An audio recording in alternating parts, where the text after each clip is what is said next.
Hindi po ma'am, kakancel ko na lang ma'am pagka. Hello po. Hello, sir? Saan po kayo ba? Dito po sa Dito po kami sa dito po sa Pinyo ma'am. Hello? Monte Carlo po kami. Nasa Monte Carlo kayo?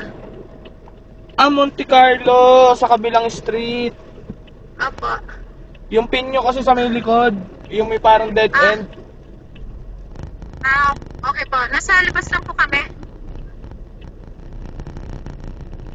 Doon po kasi yung nakapin. Ano po, makakapunta kayo dito? Nasa may kabilang street lang ata yan ma'am, no?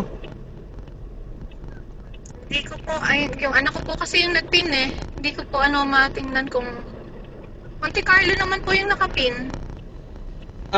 Yung... Teka.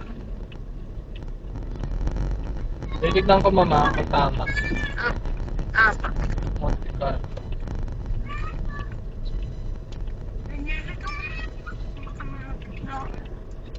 Ito na. Sige po.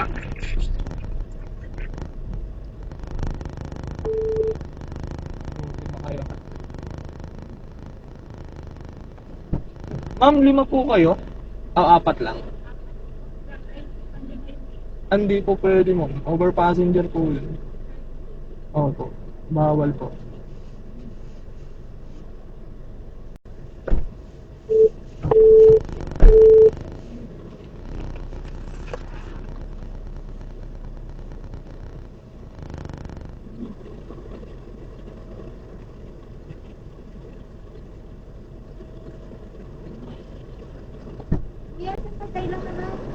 Hindi po ma'am, kakancel ko na lang ma'am pagka.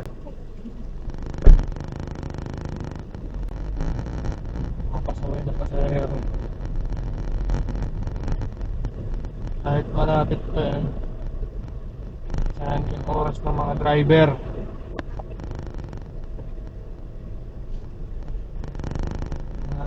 Magugulang. Alam ng bawal din eh. Ano lang mag-book ng tama eh, no? Nakakainis. Nasayang yung effort ng driver. Ay, may mga ganun tao talaga. Ayaw intindihin. Tapos, pag nagkaroon ng problema, hindi naman kaya sagutin yung driver. Nakakainis lang. Hindi nila maintindihan yung mga ganun.